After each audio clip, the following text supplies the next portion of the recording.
Well, joining me now is the Director of Draft Operations for the Orioles, Brad Ciolek. The draft is going to kick off next Sunday night. Brad, I know it's a really busy time of year for you. Thanks so much for spending some time with us. Right now, as we're kind of about a week away from the draft, take us through what is going on in the warehouse as you guys try and prepare. Absolutely. Thanks for having me, Geoff. Yeah, it's an exciting time of year for us, obviously. All of this work starting from last summer, working on that. This year's class is now coming to a head. And for the last few days, we've actually had some meetings with our player development staff. It's a thing that we like to do, get their thoughts on each of these guys on video, see if we were to get them, what's the next step in their progression as far as the development goes.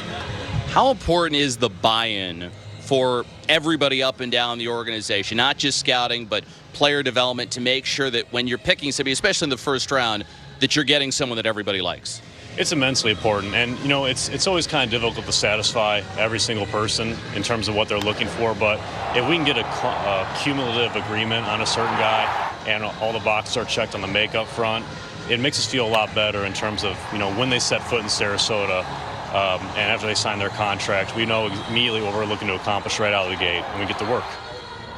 This year, you guys are picking 17. Is there a little bit less pressure than opposed to the last couple of years when you generally had the first couple of picks and twice the number 1 overall pick?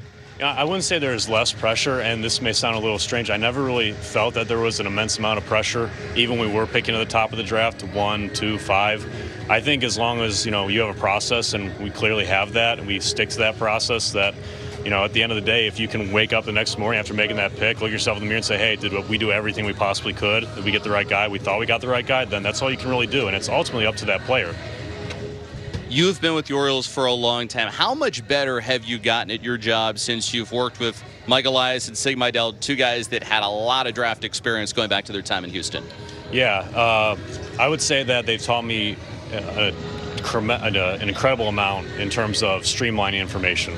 We did not have the exposure to information that they now bring to us, our scouts, our scouting analysts, and being able to kind of bridge, you know, the traditional player evaluation, scouting reports with new age analytics has made this process not only eye-opening but really enjoyable for me personally. Let's go to kind of what's taking place right now as you're beginning some of your meetings. As you try and assemble a draft board, what is the process like as you all try and take all this information about all these different players and sort it out? Sure. Well, the first step is obviously talking to our area scouts. You know, they're usually the guys that get the first look at these players even before they're eligible.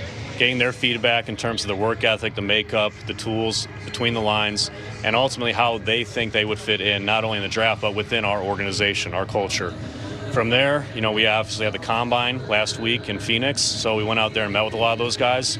And like I said earlier, we met with our player development staff, went over a lot of video, so now we're just starting to kind of at the tip of the iceberg as far as getting to know all these guys, putting the makeup work together in addition with the analytics and the scouting and trying to match them up and compare apples to apples.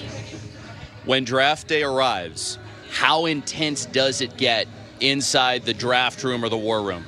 You know, it's I will say this, it's a little less stressful when you don't have to lead off and pick one.